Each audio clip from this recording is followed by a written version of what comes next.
Hello everyone. This is Indian Contract Act part 11. We will continue from where we had left in our last lectures. Let's move on to in last lectures we had done wager concept, right? And in this whole class we'll be doing contingent contracts. Contingent contracts wager I had explained to you in the last lecture. Contingent contract is the next topic, and it's covered on from the section 31 to 36 of the Indian Contract Act 1872. Firstly, let's understand what's a contingent contract is. Contingent contracts definition states that contingent contract is a contract to do or not to do something if some event collateral to such contract does or does not happen.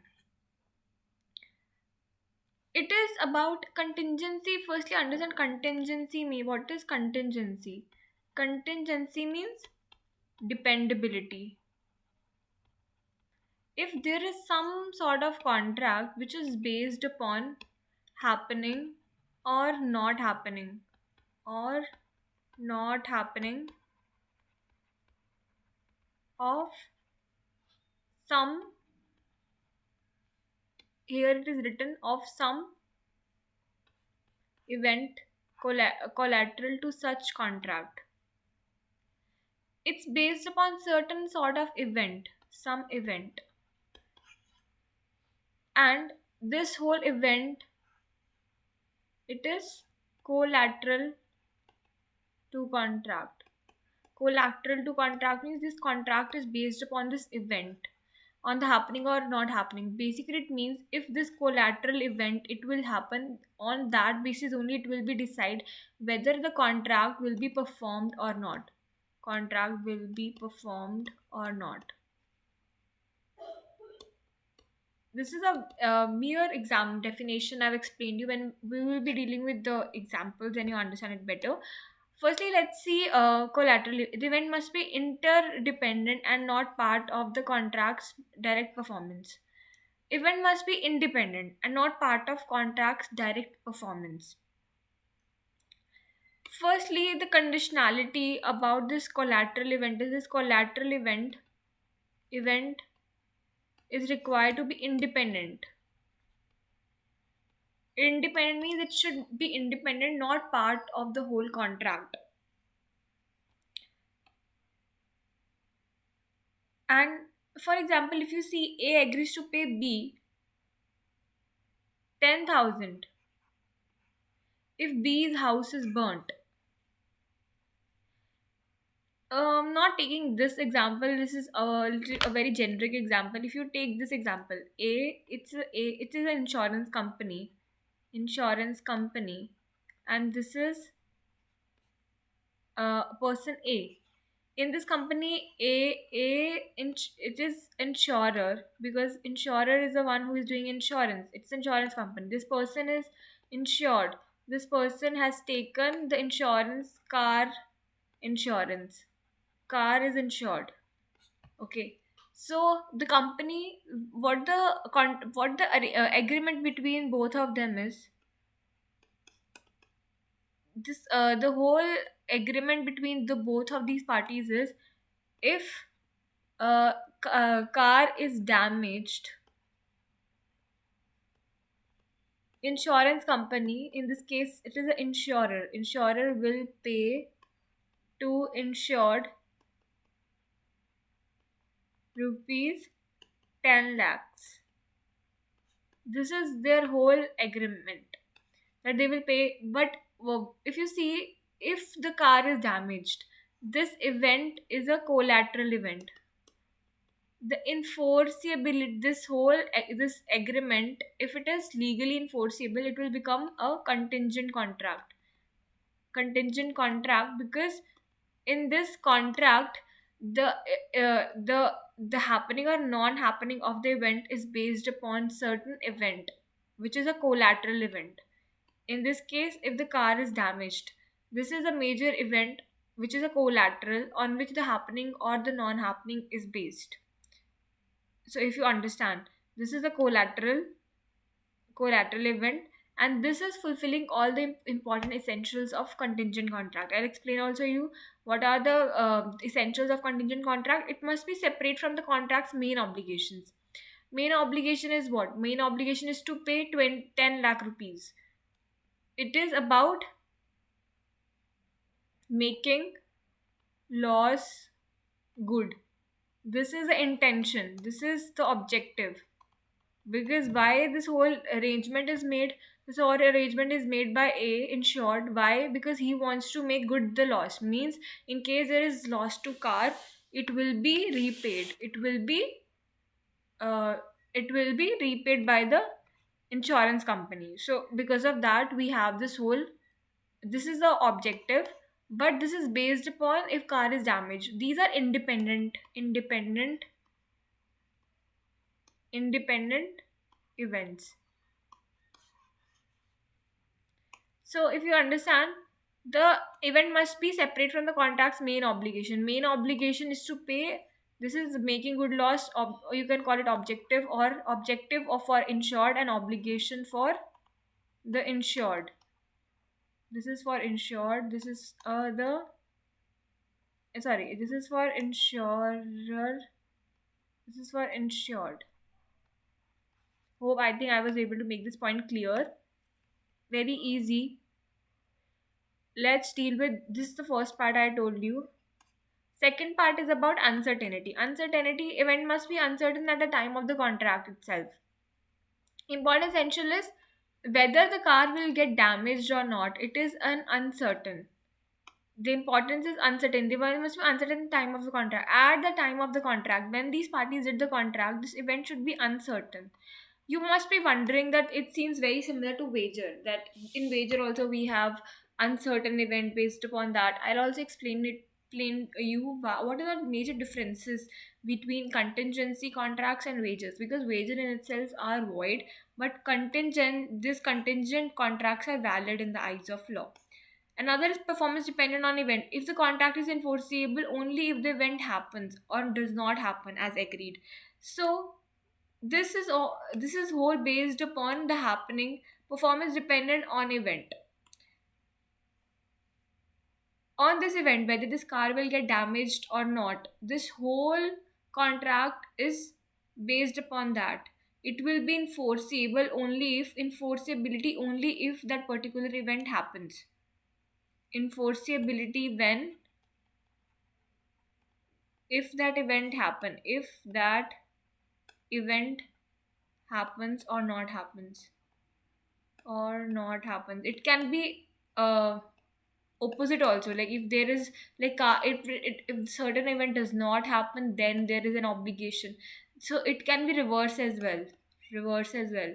Basically this enforceability is based upon event, and what is the condition for the event happening or non happening.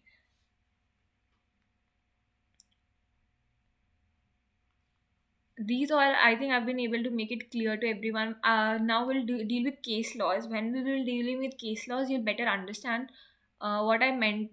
These are certain case laws. It will explain you better as to what are the contingent contracts. If you're writing a subjective answer, you should mention these case laws.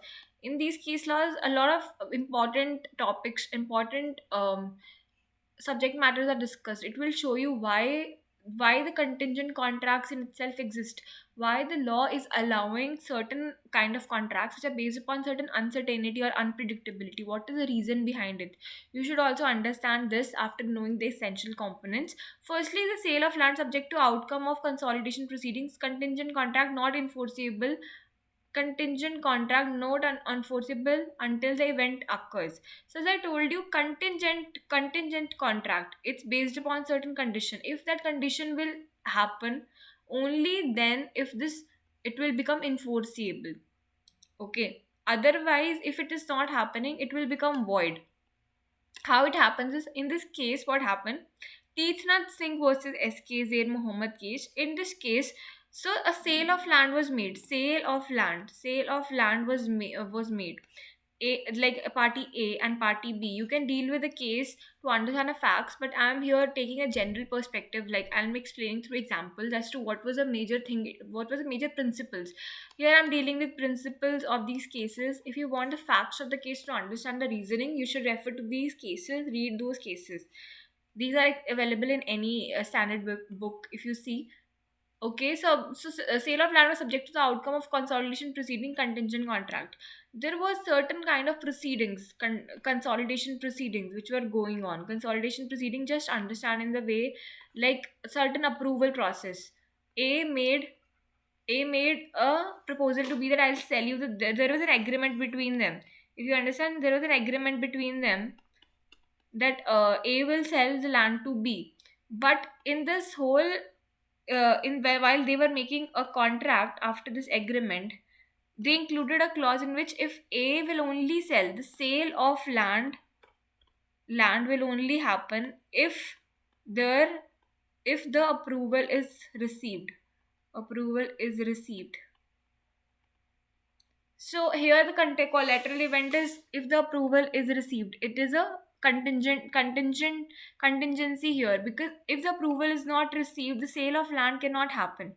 So because of that, here the approval of land is a collateral event. It is an uncertain event as well, because we don't know whether the approval will be received or not. It's uncertain as well, and it will be enforceable. The third conditionality of contingencies, you can only enforce it, means you can sell the land only if this whole approval is received. If you see this example, why the law in itself has the contingency contract as a provision, why the contingency contracts exist? Because if you see a lot of commercial arrangement like sale of land or certain other contracts, sometimes what happens is these contracts cannot, it's not in the hands of the parties. Here if you see, if there is certain land and it is subjected to certain approvals, A can't directly sell land to B. They have to take necessary approvals, and these approvals are based upon upon the will of third party. Here in this case, the one who is giving the approvals, probably certain regulator, land department or something. That is the case. Because of the commercial nature of the transaction. If you see, nature of transactions, these are the kind of transactions which are happening every day, every hour. If you see, so in order to give enforceable, in order to give validity to such transaction, validity, ठीक है, enforceability to such transaction, to legally bind the parties, legally bind parties, because if and because here third certain other externality we can say, because it's dependent on certain situation, certain outcome. That's why there exists such kind of contingent contracts. If you see another option to buy shares if bank is converted into a financial corporation. A lot of contracts, if you see, it's based upon like buying the shares. There was a contract between the parties to buy the shares if bank is converted to financial corporation. So here it is also contingent contract because it's based upon uncertain future event. Only if it will be converted to financial corporation, it will be. If you see these example and compare it to wager, if you see, these are very practical commercial examples. If you see here, if you see in these all the cases, the interest of the parties is at stake. The interest is only not the parties are not interested in that particular uncertain event. They are interested in the contract. They're interested in the objective of the contract. They're interested in the outcome of the contract. If you see, that is the one, that's a major difference which separates wager from a contingent contract. If you see sale of land with factory contingent on union approval and land use change contract not enforceable as contingency did not occur. In this case also, basically the sale of land was contingent on the union approvals and the land change contracts. So it will only be enforceable if these situations are getting fulfilled. Another example, if you see, defendant conduct made performance impossible before the event. Before the event. So if you see, now I explain it to you one more example through this case of Frost and Knight. In this case, what happened is A and B. A made an these parties had an agreement. A and B had an agreement in which A will marry A will marry B after A's after the A's father A's father death. After the A's father will die, only then A will marry if B. But what happened is before death of A's father, A married C. This happened in this case. A very peculiar example for everyone, a bit joke. Before the death of A married C. But what happened? This is also a example of contingent contract. Why? Because in this case, if you see, A and B had a contingent contract. The contingent contract was the death of A's father. It was a collateral event because death is an uncertain event. A will marry B. This was the whole agreement between them. But before the death of B, before even the collateral event happened, A married C. So after the A's marriage with C, the marriage of A and B has become impossible. Now the outcome has become impossible. If the outcome become impossible, the whole contingent contract become void. But one important thing you understand about is breach, because and in this case this contract will become void, but B can sue A for breach because anticipatory breach happened, because A already knew that if that A will marry C, if A will marry C, then A will not be able to marry B. So what happened? Anticipatory breach concept we will deal with when we will be dealing with damages. Okay, but just to understand this concept is what happened, why this whole contingent contract this has turned void. But how, why the law makes the contingent contract void? Because it provides certainty. It provides certainty because B cannot be allowed to wait indefinitely. Once the collateral event becomes impossible, then it becomes a void contract between the parties. But in case it was because of the fault of the party, like here A was at the fault, A can be sued for breaches. Okay. Understanding about this is collateral events basically provide certain sort of certainty because parties can enter into why there is exist if the question comes a rationale behind contingent contracts.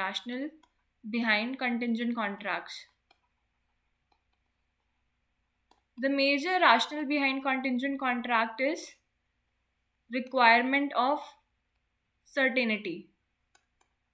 That is whole the major objective, because if you see there are certain commercial arrangement like party A is making agreement with party B. It could be for like commercial, it can be for the commercial nature like land sale or any sort of transaction, because high stake transaction is. But if this whole agreement requires a certain agreement requires a fulfillment of certain sort of external condition, and this become a particular event, the fulfillment of the event becomes an important part for this whole agreement to get fulfilled. But what the contingent contract provides, it provides a certainty to the parties that this whole is a contingent contract, and it will be based upon certain event, and parties can enter into certain commercial arrangement.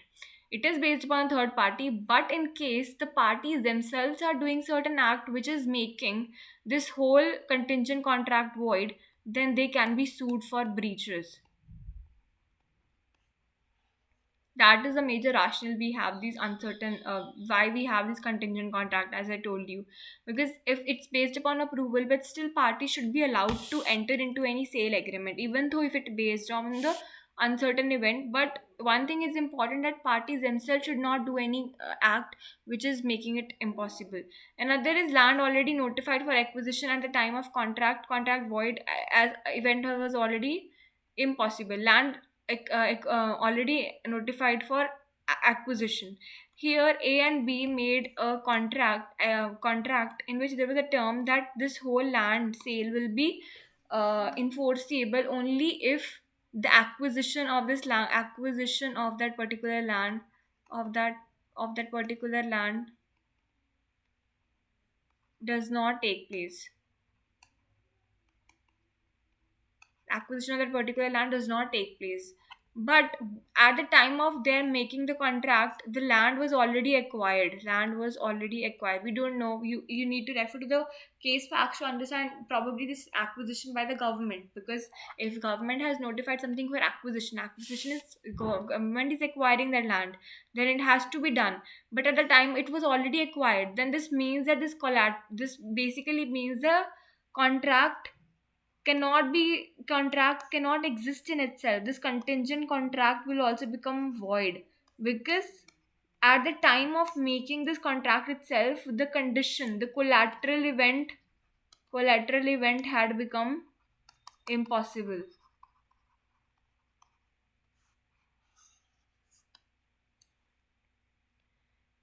This was the case of Gyan Chand versus Gopala.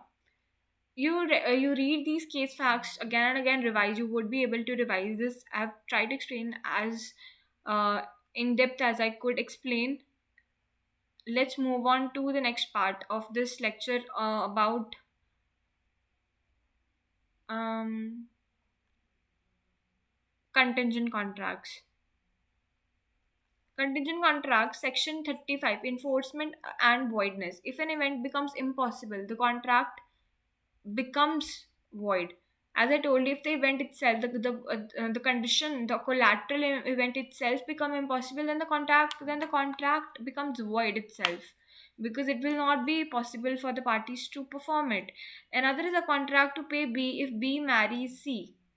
If C dies unmarried, the contract is void. A contracts to pay B if B marries C. This whole is based upon the major factor that B will marry C, but C dies unmarried. C has died, then it has become impossible. B cannot marry C. This becomes void. Another is section 33. What does section 33 says? An event does not happen.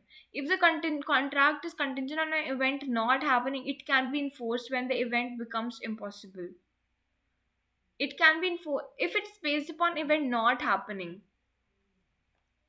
If A agrees to pay B if ship does not return, if ship sinks, the contract is enforceable. What it means, if ship sinks, then this event becomes impossible. Impossibility can be equated to event not happening. Then also contract is enforceable. The whole what the major condition was, the ship does not return. If the ship sinks, then the ship cannot return. So logical, then also contract is enforceable. Another is contingency based on person's actions.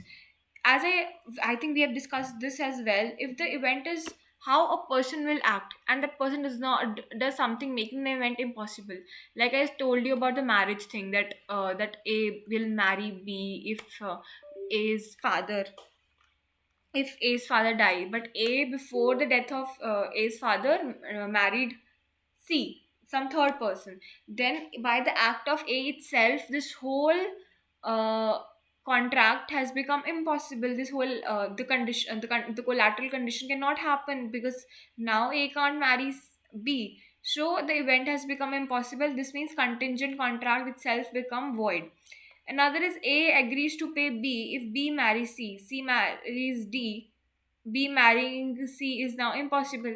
It's easy. Now is section 35, which is fixed time contingency. If the event must happen within a fixed time, the contract is void if the event does not happen in time or become impossible before the time expires. If it is based upon if the event must happen within a fixed time, there is a contract between A and B that this event must happen within a fixed period of time.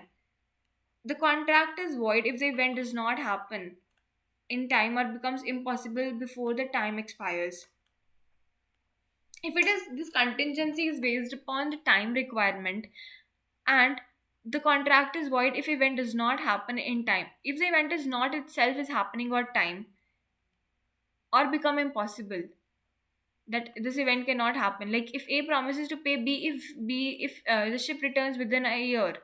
If ship returns, the contract is enforceable. If the ship burns within a year, the contract is, because within a year it has burned. So within the time period it cannot happen. So contract is void. Another is impossible events. If the contract is contingent on an impossible event, it is void. If it is contingent on a impossible event, though it is void whether or not the parties knew of the impossibility. It is the example the same as the example which I gave in the case in which the land was acquired. At the time of the making of the contracts, the party did not know that the collateral condition has become impossible. But what happened in this case was, the collateral condition, like the land was already acquired by someone else. Now if land is already acquired, this means that the sale cannot happen, so the collateral event has become impossible. So this means that this whole contract itself has become void, means nullity. The last part of this video, we will be covering about the wagering and the contingent contracts, because you sometimes get this difference. What is the difference between wagering agreements and contingent contracts? So let's discuss with what is the difference, major difference between wager and contingency. If you see wagering agreements, whatever a wager is made, wager, if you understand wager is a kind of a bet based upon certain chance factor. But if you see contingent contracts, they are void in nature. Contingent contracts, they are not a bet or a chance. Why we say that? If you see, wagering is based on certain uncertain event. Is a sole basis of the contract. Contract exists only to bet on the outcome. It is merely the bet on the outcome. Why we say, like, if you see the example I had given in the classes in last class, when we were dealing uh, with the wager concept, was if A and B make an agreement. If A and B is like making a bet in which A tells to B that if it will rain, A will pay 5,000. If it will not rain, B will receive 5,000 from A. This is an example of a wager, because here, why we say, because if you see the essentials of the wager, it is based upon uncertain event of rain.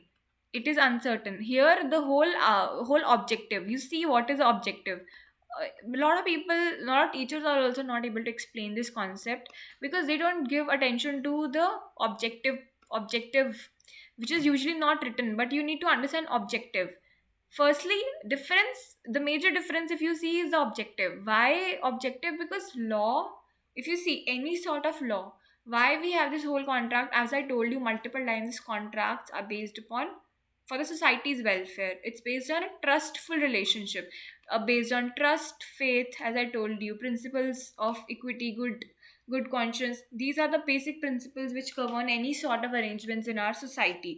So, do you think that law would want such kind of agreements, where the parties are only betting on the outcome of rain, and they just want to have this pecuniary interest? They are only interested in outcome of uncertain event. Outcome of uncertain event. They are interested only in the outcome of uncertain event. That is a wager. But what happened in contingent contract is, the uncertain event is, this uncertain event is only a collateral. In this case, it is a collateral, means, and collateral is a dependability, that this whole, the outcome is dependent on this uncertain event, and this uncertain event is not related with the outcome. This is secondary to the outcome. The outcome is the main interest of the parties. That is a major difference. If you see in a wager, what happens is, the stake or the bet is at the stake. A and B do not have anything to do with the rain. They just want 5,000. They're just interested whether the rain is happening or not. But if you twist this example to this example, that A and B make this agreement that if it will that if it will rain, A tells to B, if it will rain, we will go to movie. If it will rain, we will go to movie. If it will not rain, no movie. That was the agreement which they make. Here if you see, this rain are the these are the collateral. What is their main outcome is to go to movie or not. That is their major interest. This sort of arrangement, even though it seems to be very frivolous example, but if you see, still it was a valid example, I would say. And such kind of contract, if this kind of arrangement is there, it can be called a contingent contract. There are example as well of these situations. So understand the first major part, as I explained, the wagering uncertain event is sole basis of the contract. The contract exists only to bet on the outcome. Betting on the outcome is the only basis. Contingent contract, if uncertain event is collateral secondary to the contract. The contract's main purpose is not the relevant. It's not relevant itself. In this, it is collateral is secondary, and the contract main purpose is not the event itself. The event is not the main purpose of the event. Purpose here is the major word. Remember, purpose, objective, that is a major difference. Another is interest in event. Interest in event, as an example, if I give it to you, it is about parties have no real interest in the event except for the chance to win or lose money.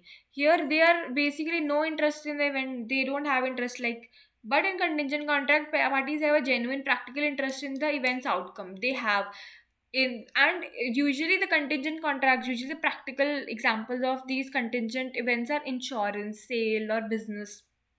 In this kind of things, if you see, the parties have an interest in what the events outcome are, because it is important to make the contract enforceable. If you see another relationship between the two, wagering, if you see, a wagering agreement is a type of contingent contracts. Performance depends on uncertain. Wagering agreement can be called as a contingent contract, but contingent contracts, like wagering contracts, can be subsumed into wager can be subsumed into contingent.